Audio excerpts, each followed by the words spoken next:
దేవుని వాక్యం చదువుదాం. యోహాను సువార్త 3వ అధ్యాయం. యోహాను సువార్త 3వ అధ్యాయం 16వ వచనం నుండి 18వ వచనం వరకు ఉన్న భాగాన్ని చదువుదాం. దేవుడు లోకమును ఎంతో ప్రేమించెను, కాగా ఆయన తన అద్వితీయ కుమారునిగా పుట్టిన వాని యందు విశ్వాసముంచు ప్రతి వాడును నశింపక నిత్య జీవము పొందునట్లు ఆయనను అనుగ్రహించెను. లోకము తన కుమారుని ద్వారా రక్షణ పొందుటకే గాని లోకమునకు తీర్పు తీర్చుటకు దేవుడు ఆయనను లోకములోనికి పంపలేదు. ఆయన యందు విశ్వాసముంచు వానికి తీర్పు తీర్చబడదు. విశ్వసింపని వాడు దేవుని అద్వితీయ కుమారుని నామమందు విశ్వాసముంచలేదు గనుక వానికి ఇంతకు మునిపే తీర్పు తీర్చబడెను. ప్రభు ఈ వచనాలను మన కొరకు దీవించునుగాక. ప్రార్థన చేసుకుని వాక్యం విందాం. ప్రేమపూర్ణుడైన మా పరలోకపు మా ప్రియమైన తండ్రి, పరిశుద్ధుడు పరిశుద్ధుడు పరిశుద్ధుడని శరాపుల చేతను కెరూబుల చేతను ఆరాధించబడుతున్న మీరు ఈ భూమి మీద అభాగ్యులమైన మేము కూడా అలాగనే స్తుతించడానికి మమ్మల్ని పాత్రులుగా చేసి మా చేత ఆరాధించబడుతున్న నిన్ను మా మనసారా కొనియాడుతూ ఉన్నాం. దినం వెంబడి దినం మీరు మాతో ముచ్చటిస్తున్నందుకై మీకు స్తోత్రాలు. అనేక సంగతులను మేము నేర్చుకుంటూ వస్తున్నాము. ఇంకనూ మేము నేర్చుకోవలసినవి కోకొల్లలుగా మిగిలి ఉన్నాయని గ్రహించినటువంటి వారమై నీ కృపను మనసారా కోరుతున్నాము. కనికరించి మాతో మీరు మాట్లాడమని, మేము నేర్చుకోవలసిన సంగతులను మీరు మాకు నేర్పించమని యేసు క్రీస్తు వారి యొక్క ఉన్నత నామమునే స్తోత్రాలు చెల్లించి ఆరాధించి ప్రార్థిస్తున్నాము తండ్రి. Amen, amen. ప్రభునందు ప్రియమైన స్నేహితులారా, ప్రభు యొక్క దయను బట్టి ఈ లాక్డౌన్ సీజన్లో దేవుని వాక్యంతో మనం ఇలా సావాసం కలిగి ఉండడానికి ప్రభు అనుగ్రహించిన కృపకై నేను మొదటిగా ప్రభుని మనసారా స్తుతిస్తూ, ఇప్పుడు మరి ప్రమాదకరమైన రోజుల్లోనికి మనం వెళుతున్నాము అనే విషయాన్ని దేవుని పిల్లలైన మీరు దయతో గమనించాలని కోరుతా ఉన్నాను. కేసులు తక్కువగా ఉన్నప్పుడు లాక్డౌన్ విధించబడింది. కేసులు అధికమవుతున్న ఈ సమయంలో లాక్డౌన్ ఎత్తివేయబడింది.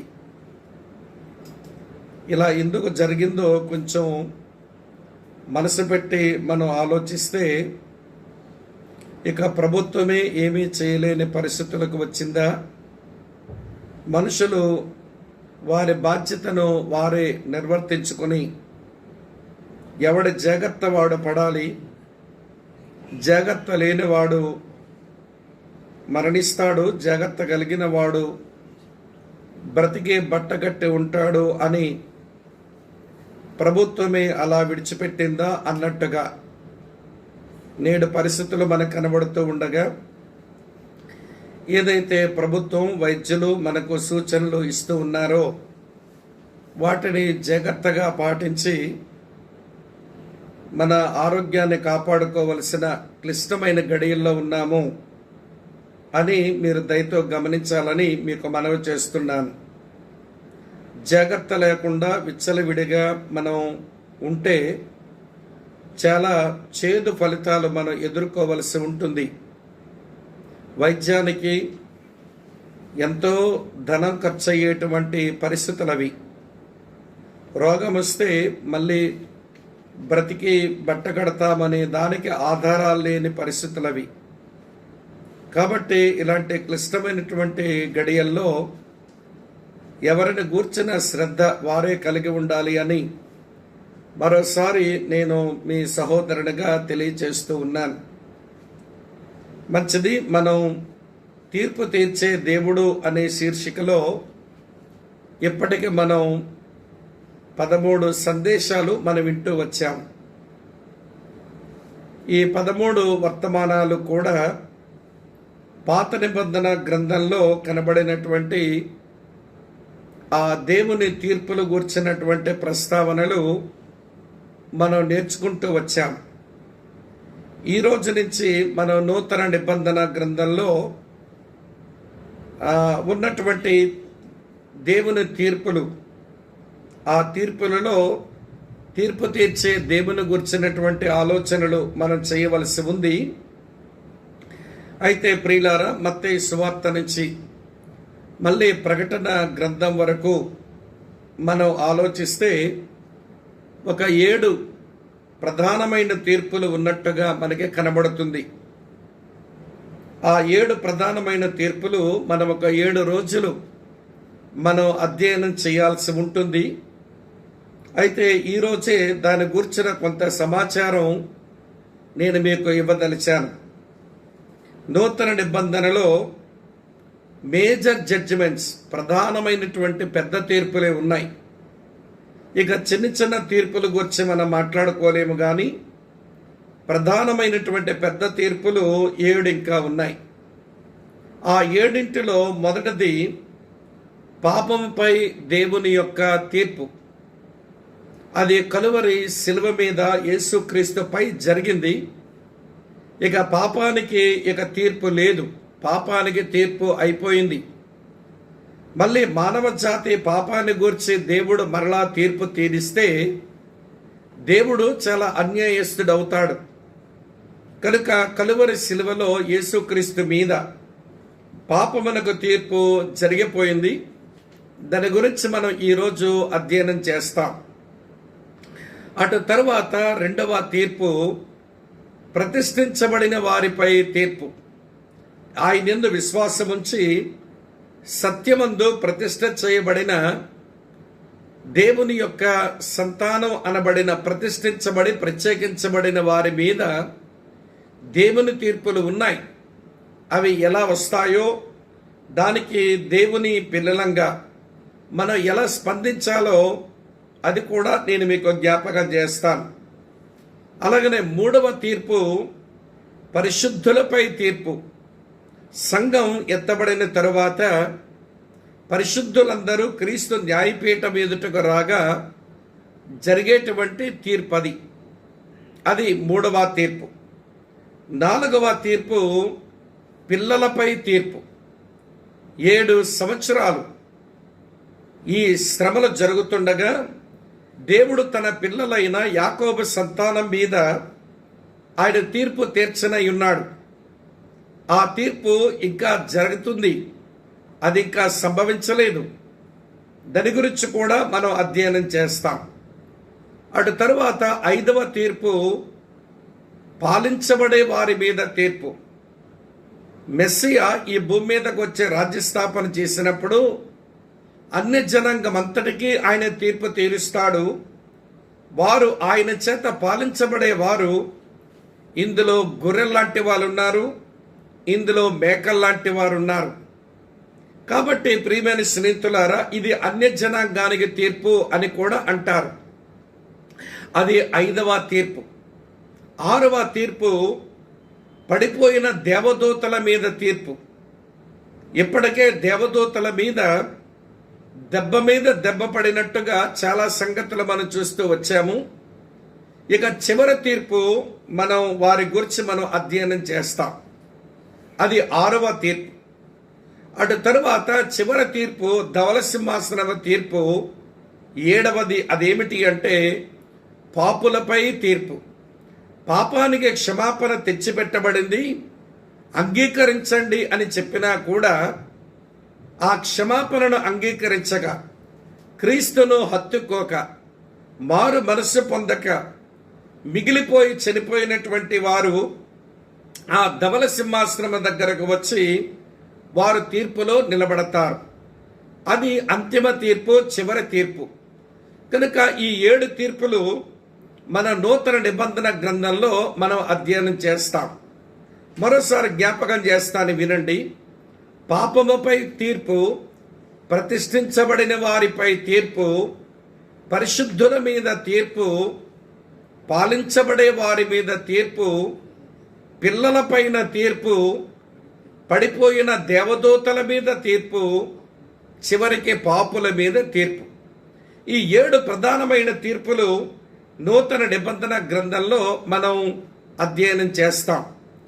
ఈ తీర్పుల గురించి మనం అధ్యయనం చేస్తున్న ప్రతిసారి తీర్పు తీర్చడంలో దేవుడు న్యాయవంతుడు అని, తీర్పు తీర్చడంలో దేవుడు సత్యవంతుడు అని, అలాగనే దేవుడు తీర్పు తీరుస్తున్నప్పుడు ఆయన కరుణా సంపన్నుడు అని, ఆ 3 మాటలు మనం మర్చిపోకుండా ఆయన తన న్యాయమును బట్టే, ఆయన సత్యమును అనుసరించే, ఆయన కృపను కనికరాన్ని అనుసరించే ఆయన తీర్పు తీరుస్తాడు అనే విషయాన్ని దేవుని పిల్లలంగా మనం గమనించాలి అని నేను మీకు మనవి చేస్తూ ఉన్నాను. మంచిది ప్రియమైన స్నేహితులారా, ఈ రోజున పాపముపై తీర్పును గురించి మనము ఆలోచిస్తాం. జాగ్రత్తగా వినండి. ఈ తీర్పు ఎప్పుడు జరిగింది అంటే క్రీస్తు శకం 30వ సంవత్సరంలో ఈ తీర్పు జరిగిపోయింది. ఇది చరిత్రలో జరిగిపోయిన తీర్పుల్లో ఇది చివరి తీర్పు అని చెప్పుకోవాలి, జరిగిపోయిన తీర్పుల్లో. సరే, ఎక్కడ జరిగింది అని అంటే అది కల్వరి అనే కొండ మీద, శిలువ మీద జరిగింది తీర్పు. ప్రియమైన స్నేహితులారా, తర్వాత కల్వరి శిలువను గురించి 1-2 మాటలు నేను మీకు జ్ఞాపకం చేస్తాను లేండి. అటు తరువాత ఈ తీర్పుకు ఆధారం ఏంటనంటే యేసుక్రీస్తు సంపూర్ణము చేసిన పని. దీన్ని అకంప్లిష్డ్ వర్క్ ఆఫ్ క్రైస్ట్ అంటారు. దానిని ఆధారంగా చేసుకుని దేవుడు తీర్పు తీరుస్తున్నాడు. కనుక ఆ తీర్పుకు ఆధారం క్రీస్తు నెరవేర్చినటువంటి ఆయన పని అని మీరు గమనించాలి. ఈ తీర్పు యొక్క ఫలితాలు ఏమి తెచ్చింది అని అంటే విశ్వసించిన వారందరినీ నీతిమంతులుగా తీర్చింది ఈ తీర్పు. ఈ 4 సంగతులు గమనించాలి. తీర్పు ఎప్పుడో చెప్పాను, తీర్పు ఎక్కడా చెప్పాను, తీర్పు ఆధారం ఏంటో చెప్పాను, తీర్పు వల్ల కలిగిన ఫలితాలేంటో చెప్పాను. కనుక ఈ 4 సంగతుల అధ్యయనం మన మనసులో ఉంచుకుని ఇప్పుడు మన కలువరి శిలువ దగ్గరకు వస్తే ప్రియులారా, ఒక 4 గంభీరమైన విషయాలు మనకి కలువరి శిలువ దగ్గర మనకి కనబడతాయి. అదేమిటి అంటే కలువరి శిలువ దగ్గర మానవ జాతి పాపమంతటి కొరకు ప్రాయశ్చిత్తము చేసిన యేసు మనకు దొరుకుతాడు అక్కడ. ఇది మొదటి మాట. అలాగనే కలువరి శిలువ దగ్గర దేవుడు మానవ జాతికి అనుగ్రహించిన అజాజేలు అనేటువంటి మేక దొరుకుతుంది అక్కడ. అది 2వ సంగతి. అలాగనే కలువరి శిలువ దగ్గర పాపములను మోసిన వాడు కూడా కనబడతాడు అక్కడ. సమస్త మానవాళి యొక్క పాపమును తన మీద మోసుకున్నవాడు అక్కడ మనకి కనబడతాడు. 4వ సంగతి, కలువరి శిలువ దగ్గర పాపులంతా దేవునికి చేరువగా తీసుకుని వచ్చే యేసు మనకి అక్కడ కనబడతాడు. కనుక కలువరి శిలువ క్రైస్తవ విశ్వాసానికి ఇరుసు లాంటిది. శిలువ లేని క్రైస్తవ సందేశమే కాదు, శిలువ రహస్యం ఎరగని క్రైస్తవుడే కాదు, శిలువలో ఆనందించి అతిశయించిన వాడు దేవుని వెంబడించిన శిష్యుడు అంతకంటే కానే కాడు. కనుక క్రైస్తవ విశ్వాస జీవితంలో ఆ కలువరి శిలువకు అంత విశేషం ఉంది అనే మాట మీరు గమనించాలి. సరే, ఈరోజు మనం ఆలోచించబోతున్నది పాపము మీద కలువరి శిలువలో యేసు మీద జరిగిన తీర్పును గూర్చి మనము ఆలోచిస్తాం. కనుక తీర్పు పాపం మీద జరిగింది గనక ఈ పాపమును గూర్చిన కొంత అవగాహన మనకు ఉండడం అవసరం అని నేను మీకు జ్ఞాపకం చేస్తూ పాపమును గూర్చి కొన్ని సంగతులను నేను చదువుతున్నాను. దయతో చూడండి ప్రియులారా. రోమీలకు రాసిన పత్రిక 3వ అధ్యాయం 23వ వచనంలో, ఏ భేదమును లేదు, అందరూ పాపము చేసి దేవుడు అనుగ్రహించు మహిమను పొందలేకపోతున్నారు అని రాసి ఉంది.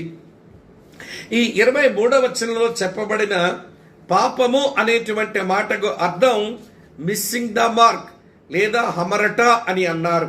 అంటే అర్థం ఏమిటి అంటే, దేవుడు మానవ జాతిని ఏ గురి నిమిత్తమైతే దేవుడు సృజించినాడో ఈ మానవ జాతి ఆ లక్ష్యం కొరకు జీవించడం లేదు అని గమనించాలి. అయితే మిస్సింగ్ ద మార్క్, గురి తప్పిపోవడం అనేది పాపము అనే మాటకు అర్థమైతే, అసలు దేవుడు ఏ లక్ష్యంతో, దేవుడు ఏ గురితో మనుషులను సృజించినాడు అనగా యెషయా గ్రంథం ప్రియులారా 43వ అధ్యాయం 7వ వచనంలో ఇలా రాసి ఉంది, నా మహిమ నిమిత్తం నేను సృజించిన వారిని, నా నామం పెట్టబడిన వారందరినీ తెప్పించము. నేనే వారిని కలుగ చేసితిని, వారిని పుట్టించిన వాడను నేనే అన్నాడు ప్రభు. నా మహిమ నిమిత్తం నేను సృజించిన వారిని. దేవుడు మానవులను సృజించింది ఎందుకు అంటే తన మహిమ నిమిత్తం. కనుక తన జీవితం ద్వారా దేవునికి మహిమ రావాలి అన్న ఆలోచనతో ఏ నరుడైతే బ్రతకడో వాడు పాపములో ఉన్నవాడే అని మీరు గమనించాలని మీకు మనవి చేస్తున్నాను. ఇది పాపమునకు ఒక మాట అయితే, గురి తప్పి జీవించిన ఒక మాట అయితే, రెండో మాట చదువుతున్నాను చూడండి. మొదటి యోహాను పత్రిక చదువుతున్నాను ప్రియులారా, 3వ అధ్యాయం 4వ వచనం ఇలా రాసి ఉంది. మొదటి యోహాను పత్రిక 3వ అధ్యాయం 4వ వచనం చూడండి. పాపము చేయు ప్రతి వాడును ఆజ్ఞను అతిక్రమించును, ఆజ్ఞ అతిక్రమమే పాపం అని రాసి ఉంది. ఈ మాట దాదాపుగా క్రైస్తవ విశ్వాసములు ఉన్న వారందరికీ తెలిసిన మాట అయినా ఒక్కసారి దీన్ని మనం జ్ఞాపకం చేసుకోవాలి. ఆజ్ఞ అతిక్రమమే పాపం. ప్రియులారా, ఆజ్ఞ దేవుని వల్ల మానవునికి అనుగ్రహించబడింది. ఆజ్ఞ ఎప్పుడూ మంచిది, అది నీతి కలిగింది, అది పరిశుద్ధమైనది అని రోమాపత్రిక 7వ అధ్యాయం 12వ వచనంలో రాసి ఉంది. అయితే దేవుడు నీతి కలిగిన పరిశుద్ధమైన మనకు మేలు కలిగించే ఆజ్ఞను దేవుడిచ్చినా కానీ ఆ ఆజ్ఞను నిర్వర్తించగలిగినటువంటి శక్తి సామర్థ్యాలు మనిషికి లేని కారణం చేత మనుషుడు ఆది నుండి ఆజ్ఞను అతిక్రమిస్తూనే ఉన్నాడు. ఆ కారణం చేత మనం పాపులం అని చెప్పబడుతున్నాం. ఇది రెండవ సంగతి. గమనిస్తున్నారు కదూ, గురి తప్పి జీవించడమే పాపం, ఆజ్ఞను అతిక్రమిస్తూ బ్రతకడమే పాపం. ఇదే మొదటి యోహాను పత్రిక 5వ అధ్యాయం మళ్ళీ 17వ వచనం చదువుతాను చూడండి. మొదటి యోహాను పత్రిక 5:17లో ఇలా రాసి ఉంది, సకల దుర్నీతియు పాపము, అయితే మరణకరము కాని పాపము కలదు అన్నాడు. రెండో భాగం అది చాలా విస్తృతంగా ఆలోచించవలసిన విషయం గనక, ఆ విస్తృతంగా ఆలోచించే దానికి సమయం లేదు గనక రెండో భాగం మీరు ఆలోచించండి. ఇందులో మొదటి భాగం చెప్తున్నాను, సకల దుర్నీతియు పాపం అని రాసి ఉంది. క్రీస్తునందు ప్రియమైన స్నేహితులారా, నీతి అది దేవుని ప్రమాణం. అయితే మనుషుడు ఎంచుకున్న ఆ ప్రమాణాన్ని అధిగమించి బతకడం అది సకల దుర్నీతి. సకల దుర్నీతి కూడా పాపం అని దేవుని వాక్యం చాలా స్పష్టంగా మనకు జ్ఞాపకం చేస్తున్నది. ఈ మాట మీరు దయతో మనసులో పెట్టుకోవాలని జ్ఞాపకం చేస్తున్నాను. గురి తప్పి జీవించడమే పాపం, ఆజ్ఞను అతిక్రమిస్తూ జీవించడమే పాపం, సకల దుర్నీతితో జీవించడమే పాపం అని తేలింది. ఇంకొక మాట చెప్తాను రండి. యాకోబు రాసిన పత్రిక 4వ అధ్యాయం చదువుతున్నాను చూడండి ప్రియులారా, ఇలా వ్రాసి ఉంది 17వ వచనం. యాకోబు రాసిన పత్రిక 4వ అధ్యాయం 17వ వచనం ఇలా ఉంది, కాబట్టి మేలైనది చెయ్యనరిగియు అలాగ చెయ్యని వానికి పాపము కలుగును అని రాసి ఉంది. ఈ వచనం ఎంత స్పష్టంగా ఉంది చూడండి. మేలైనది ఏదో మనిషికి తెలిసి కూడా మేలైనది చేయకుండా ఉండడం అది పాపం అని దేవుని వాక్యం మనకు వివరణిస్తుంది. స్నేహితులారా, ఇది 4వ సంగతి మీ మనసులో ఉంచండి. కొంచెం రోమీలకు రాసిన పత్రిక వస్తారా? మరో సంగతి నేను మీకు చూపిస్తాను ప్రియులారా. రోమీలకు రాసినటువంటి పత్రిక నేను చదువుతున్నాను చూడండి. 14వ అధ్యాయం ఇలా రాసి ఉంది. 14వ అధ్యాయం 23వ వచనం. రోమా 14:23 ఉన్నది చూడండి. విశ్వాస మూలము కానిది ఏదో అది పాపం అన్నాడు. అంటే మన జీవితంలో మనం చేస్తున్నది ఏదైనా అది విశ్వాసము లేకుండా మనం చేసుకుని వెళ్ళిపోతూ ఉంటే అది పాపం అని దేవుని వాక్యం చెబుతుంది. ప్రియులారా, వింటున్నారా? గురి తప్పి జీవించడమే పాపమైతే, ఆజ్ఞను అతిక్రమిస్తూ జీవించడమే పాపమైతే, వింటున్నారా జాగ్రత్తగా, సకల దుర్నీతి పాపమైతే, వినండి ప్రియమైన స్నేహితులారా, మేలైనది ఎరిగియుండియో కూడా అలా చేయకపోవడం పాపమైతే, విశ్వాస మూలము కానిదేదో అది పాపమైతే, వినండి 6వ సంగతి జ్ఞాపకం చేస్తాను. 6వ సంగతి సమూయేలు మొదటి గ్రంథం, మీ కొరకు చదువుతున్నాను చూడండి.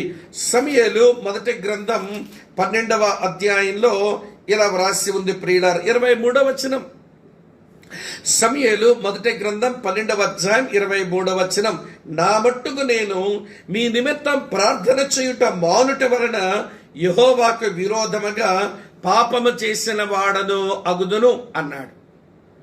అంటే విశ్వాస అయిన తరువాత ప్రార్థన చేయకపోవడమే పాపమని, ఇది విశ్వాస కోణంలో మనం అర్థం చేసుకోవలసిన విషయం. నేను ఇప్పటికి 6 విషయాలు చెప్పాను. 7వది చాలా ప్రాముఖ్యమైన విషయం. ఈ 66 పుస్తకాల నేపథ్యంలో పాపం అంటే అర్థమేమిటో తెలుసా ప్రియులారా? దేవుని గుణలక్షణాలకు భిన్నమైన లక్షణాలు కలిగి ఉండడమే వినండి పాపం అంటుంది బైబిల్.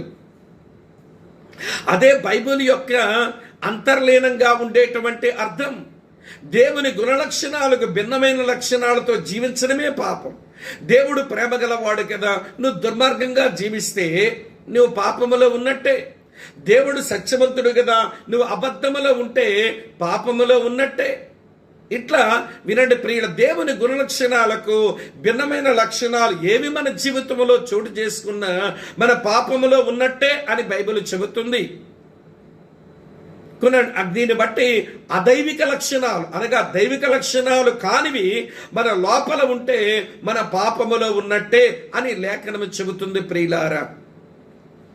కనుక జాగ్రత్తగా ఈ మాట గమనించండి. ఇప్పుడు 7 రకాలుగా పాపం అంటే ఏంటో మనం అర్థం చేసుకుంటున్నప్పుడు వినండి, ఈ పాపం మనిషి యొక్క జీవితంలోనికి వచ్చిన తర్వాత వినండి, దానికి 3 రకాలైన ప్రభావాలు దానికి వచ్చాయి. మొదటి ప్రభావం ఏంటో తెలుసా? ఈ పాపమునకు జీతం ఒకటి వస్తుంది. అదే రోమాపత్రిక 6వ అధ్యాయం 23వ వచనం అంటాడు, పాపం వల్ల వచ్చు జీతం మరణం అన్నాడు. మరణం అన్నాడు. ఈ పాపం మనిషి యొక్క జీవితంలోనికి వచ్చిన తర్వాత వినండి, పాపం మనిషి మీద ప్రభుత్వం చేస్తుంది అన్నాడు.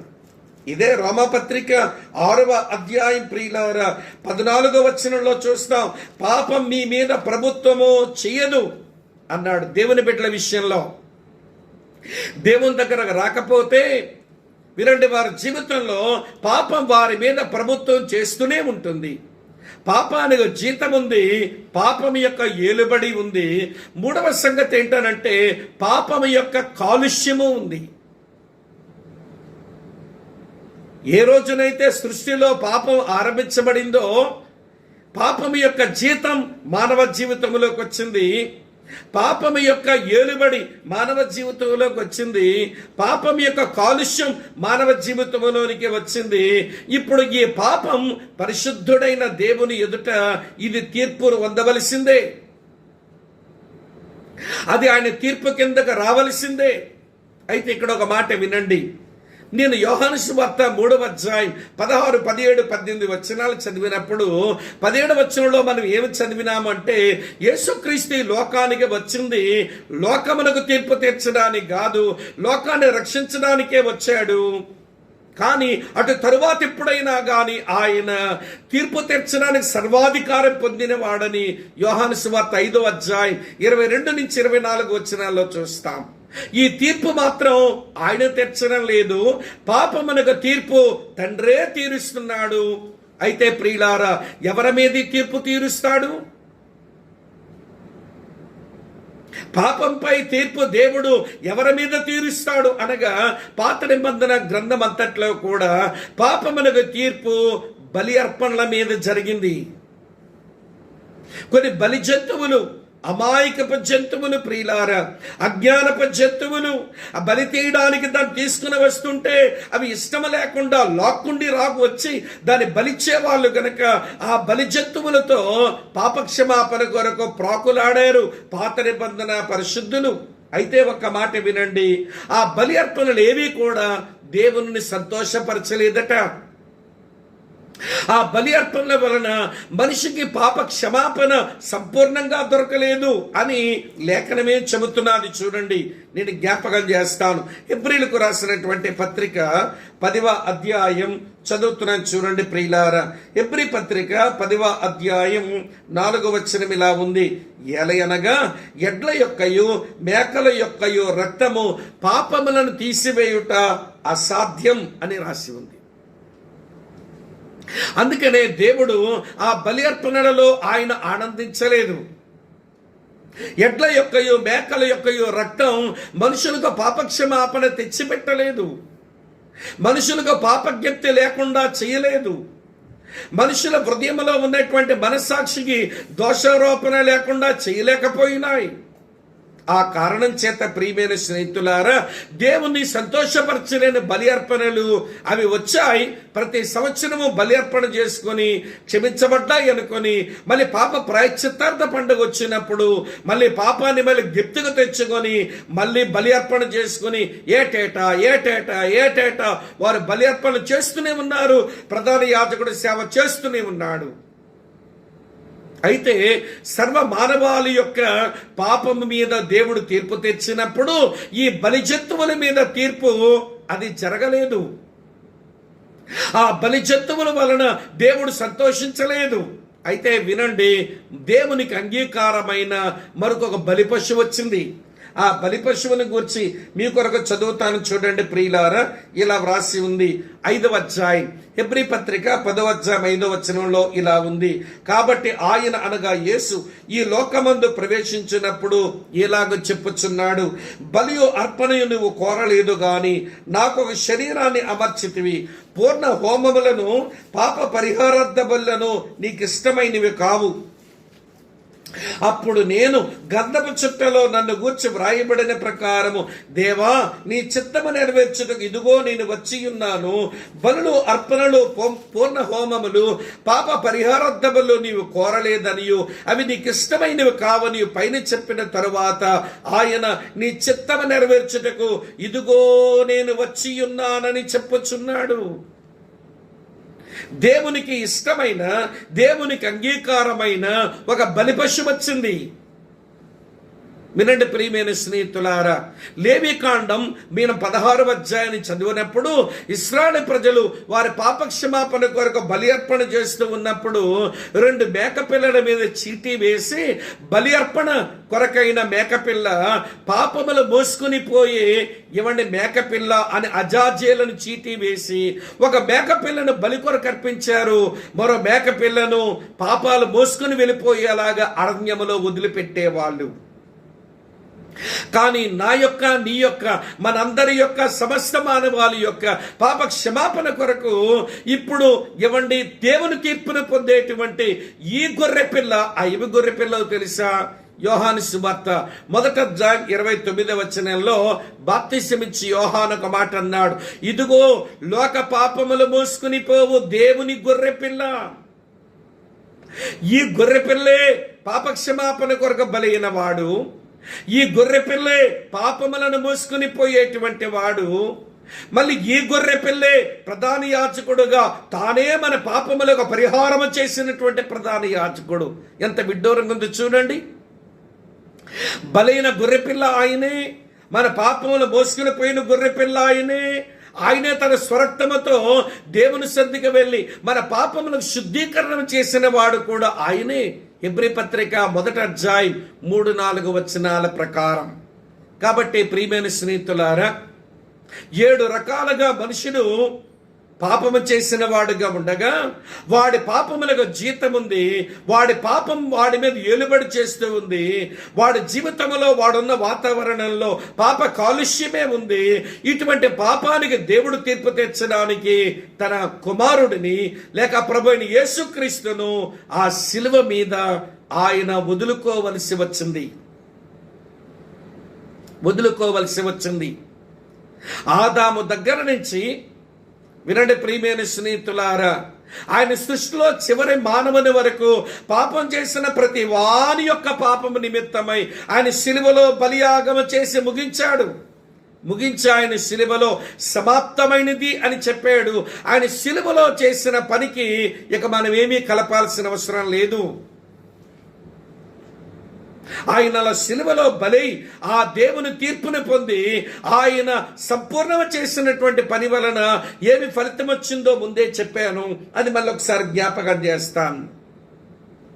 ఏమి ఫలితం వచ్చిందట చదువుతాను చూడండి.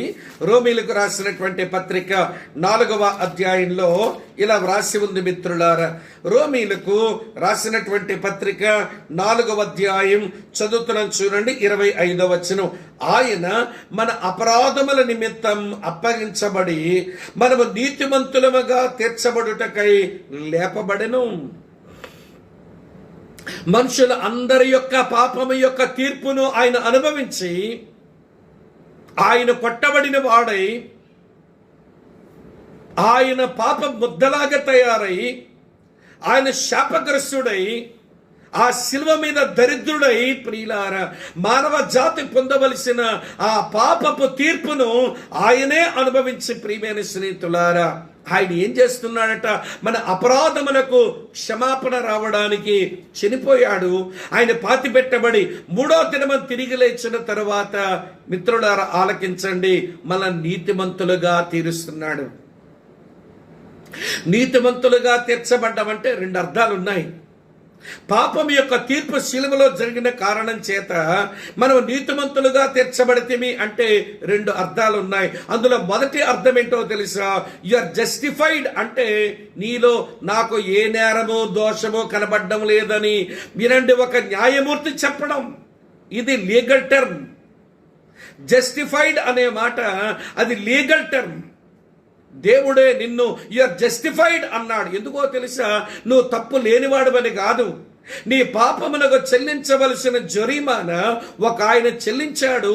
నీ పాపమునకు నువ్వు పొందవలసిన శిక్ష నీకు బదులుగా మరొక ఆయన పొందాడు. ఆ కారణం చేత యు ఆర్ జస్టిఫైడ్ అన్నాడంతే. నీతిమంతులుగా తీర్చబడ్డమంటే న్యాయమూర్తి దృష్టిలో ఏ పాపము లేని వానిగా తయారు కావడం, అది ఒక అర్థమైతే 2వ అర్థమే చెప్తాను వినండి ప్రియులారా. నీతిమంతులుగా తీర్చబడ్డామనంటే రైట్ రిలేషన్షిప్ అని అర్థం. ఏ దేవునితోనైతే మన శత్రుత్వం కలిగి ఉంటేమో మనము నీతిమంతులుగా తీర్చబడ్డామనంటే ఆ దేవునితో సరైన సంబంధంలోనికి వచ్చామని అర్థం. రోమాపత్రిక 5వ అధ్యాయం 10వ వచనం ప్రకారం వాస్తవానికి మనం దేవునికి శత్రువులమై ఉండగా ఇప్పుడు దేవునికి మనము వినండి మిత్రులమైపోయాం, స్నేహితులమైపోయాం మనం. అది జస్టిఫికేషన్ అనే మాటలో ఇమిడి ఉన్న మరో అర్థం. మరొక మాట కూడా చెప్పనివ్వండి ప్రియులారా. జస్టిఫైడ్ అంటే నీలో ఏ దోషము లేదని న్యాయమూర్తి చెప్పడం. యు ఆర్ జస్టిఫైడ్ అంటే నాతో నీకు తత్సంబంధం కలిగింది అని చెప్పడం. 3వ అర్థం ఏంటో తెలుసా, యు ఆర్ జస్టిఫైడ్ అని అంటే రైట్ స్టాండింగ్ బిఫోర్ గాడ్ అని అర్థం. దేవుని ముందు నిలబడ్డానికి యోగ్యుడివైపోయావు అని అర్థం. పరిశుద్ధుడైన దేవుని ముందు నిలబడ్డానికి ఏ నరుడైనా యోగ్యుడా చెప్పండి? ఆకాశమైన సింహాసనం, ఈ భూమి నా యొక్క పాదపీఠం, మీరు సమీపింపరాని మహా తేజస్సులో వసించే అమరత్వము కలిగిన దేవుని ముందు నిలబడ్డానికి ఎవరమైనా పనికొస్తామా ప్రియులారా? కానీ మనం నీతిమంతులుగా తీర్చబడితేమి శిలువలో మనందరి పాపము కొరకు తీర్పు యేసు మీద తీర్చబడిన కారణం చేత మనము నీతిమంతులుగా తీర్చబడితేమి. ఎప్పుడైతే మనం నీతిమంతులుగా తీర్చబడ్డామో వినండి కొన్ని ఎఫెక్ట్స్ చూపిస్తాను రండి. ఎప్పుడైతే నీతిమంతులుగా తీర్చబడ్డామో ఎఫెక్ట్స్ ఏంటో తెలుసా? ఇదే రోమాపత్రిక నేను 5వ అధ్యాయం వరుసగా చదువుతాను. కాబట్టి విశ్వాస మూలమున మనము నీతిమంతులుగా తీర్చబడి ఎఫెక్ట్స్ చూడండి. మన ప్రభువైన యేసుక్రీస్తు ద్వారా దేవునితో సమాధానము కలిగి ఉన్నాము.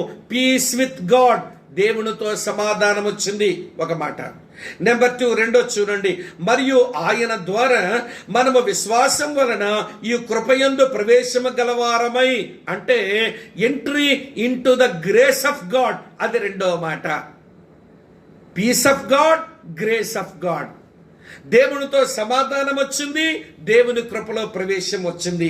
తర్వాత చూడండి మళ్ళీ రెండవ వచనం, దేవుని మహిమను గూర్చిన నిరీక్షణను బట్టి అతిశయపడుచున్నాము అన్నాడు. అంటే గ్లోరీ ఆఫ్ గాడ్, దేవుని మహిమ నాకుంది, నేను ఒక రోజున మహిమ ప్రవేశం చేస్తాను అన్న నిరీక్షణ మనకు అతిశయంగా దొరికింది. వింటున్నారా ప్రియమైన స్నేహితులు? అది కూడా ఒక ఎఫెక్టే. Peace of God, grace of God, glory of God. 5వ వచనం చదువుతాను చూడండి, ఎందుకనగా ఈ నిరీక్షణ మనల్ని సిగ్గుపరచదు, మనకు అనుగ్రహింపబడిన పరిశుద్ధాత్మ ద్వారా దేవుని ప్రేమ మన హృదయములో కుమ్మరించబడింది అని రాసి ఉంది. ఈ వచనంలో 4th ఎఫెక్ట్ ఏంటో తెలుసా? Spirit of God. దేవుని ఆత్మ నీలోపలికి వచ్చాడు. నీతిమంతులంగా తీర్చబడ్డాం. మన పాపానికి తీర్పు యేసుక్రీస్తులో జరిగింది. అది విశ్వసించాం. విశ్వాసముతో క్రీస్తు దగ్గరకు వచ్చామంటే దేవునితో సమాధానపరచబడుట, దేవుని కృపలో ప్రవేశించుట, దేవుని మహిముందని నిరీక్షణ కలిగి ఉండుట, దేవుని ఆత్మన హృదయములో కలిగి ఉండుట. ఇంకొక ఎఫెక్ట్ కూడా చెప్తాను వినండి. మరో ఎఫెక్ట్ ఏంటో తెలుసా? Love of God. దేవుని ప్రేమ హృదయములోని పొయ్యబడిపోయిందట. ఎన్ని బ్లెస్సింగ్స్ అండి అసలు! ఇవన్నీ తెలిస్తే ఒక దేవుని పిల్లవాడు, ఒక దేవుని కుమార్తె ఎంత బాగా దేవుణ్ణి ఆరాధించగలగాలి. మనం నీతిమంతులుగా తీర్చబడ్డాం. నా పాపానికి యేసులో తీర్పు జరిగిపోయింది. ఇక నా పాపానికి నాకు తీర్పు లేదు.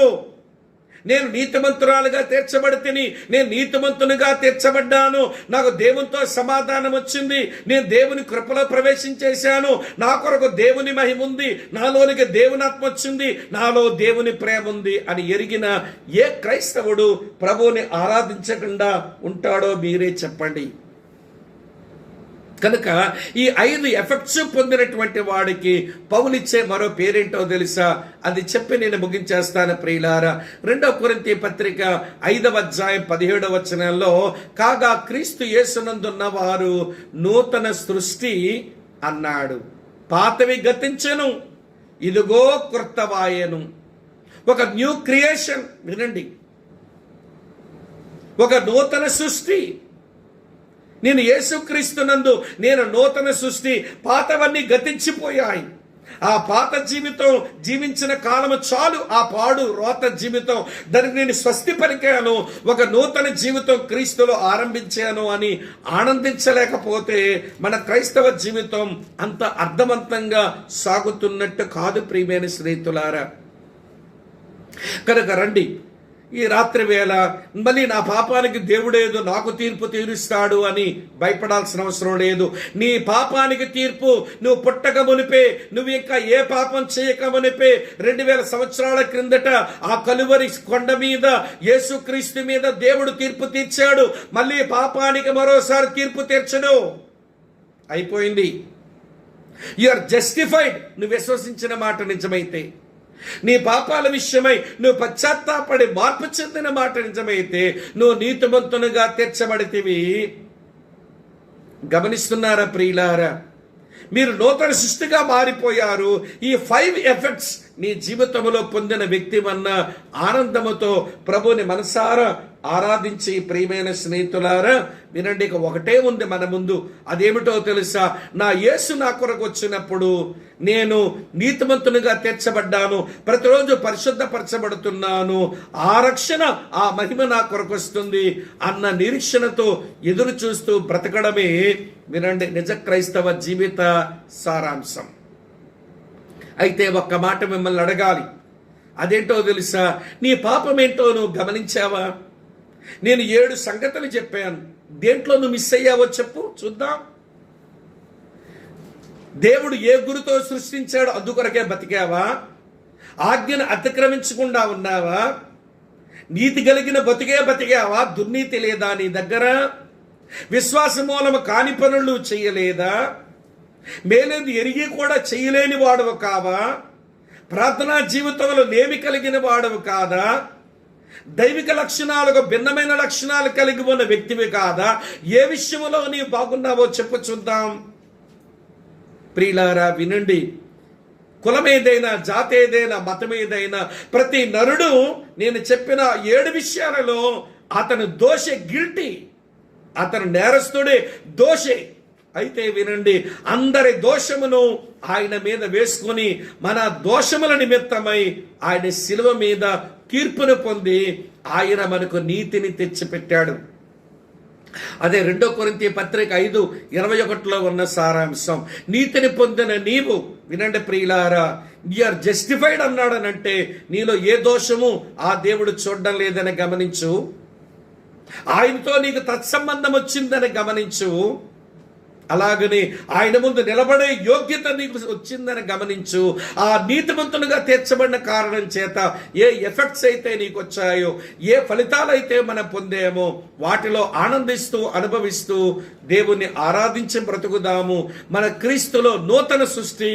వినండి ప్రియులారా, మనము ఒక గొప్ప రక్షణ మన కొరకు ప్రభువు తెస్తాడని ఎదురు చూస్తూ బ్రతుకుతున్నామని ఆలోచన ఎప్పుడూ మన హృదయాలకు పట్టనివ్వండి. ఇంతకంటే ఎక్కువ చెప్పాల్సిన అవసరం లేదు. ఈ విషయాలు మీరు ఆలోచించి ఇది మీ జీవిత అనుభవం తెచ్చుకుంటే చాలు అని మీకు మనవి చేస్తూ, ఇంకా నీవు నీతిమంతునిగా తీర్చబడే విషయంలో సందేహాలు, అనుమానాలు, సైతాను నేనేమైనా షేక్ చేస్తూ ఉంటే నువ్వు సైతాను యొక్క కదలికలకు ఊగిపోక, నేను ఆయన రక్తమును బట్టి, ఆయన మరణమును బట్టి, ఆయన పునరుత్థానమును బట్టి నా పాపములకు అపరాధాలకు క్షమాపణ వచ్చేసింది, నేను నీతిమంతునిగా తీర్చబడ్డాను, ఇది యేసులో నాకు దొరికిన భాగ్యమని ఆనందించి ఆరాధిస్తూ బ్రతుకు. అట్టి కృప దేవుడు మీకు ఈ రాత్రి వేళ మీకు ప్రసాదించునుగాక. ప్రేమ కలిగిన మా ప్రియమైన మా పరలోకపు తండ్రి, మీకు కృతజ్ఞతలు చెల్లిస్తూ మీ పాదాల చెంతకొస్తున్నాము. నూతన నిబంధనలో తీర్పు తీర్చే దేవుడవైన నీ తీర్పులలో పాపం మీద మీరు చేసిన తీర్పును, నీ కుమారుడి మీద ఆ ఉగ్రతను మీరు చూపి మాకు విడుదలనిచ్చినందుకు, మా మీద ప్రేమ కనపరిచినందుకు మిమ్మల్ని మనసారా స్తుతిస్తూ ఆరాధిస్తూ పూజిస్తూ, ఈ సత్యాల విషయమై నమ్మిక లేక సాతాను యొక్క అబద్ధములు, మోసపు మాటలకు, సందేహాలకు గురై సమస్యపోతున్న మా ప్రియులను ధైర్యపరిచి విశ్వాసం వారి హృదయాల్లో పోసి నీలో ఆనందించువారుగా చేయమని మహిమ ఘనత ప్రభావాలు మీకు ఆరోపిస్తూ నీ దీవెన కోరుతూ యేసుక్రీస్తు నామాన్నే స్తోత్రాలు చెల్లించి ప్రార్థిస్తున్నాము తండ్రి. Amen, amen.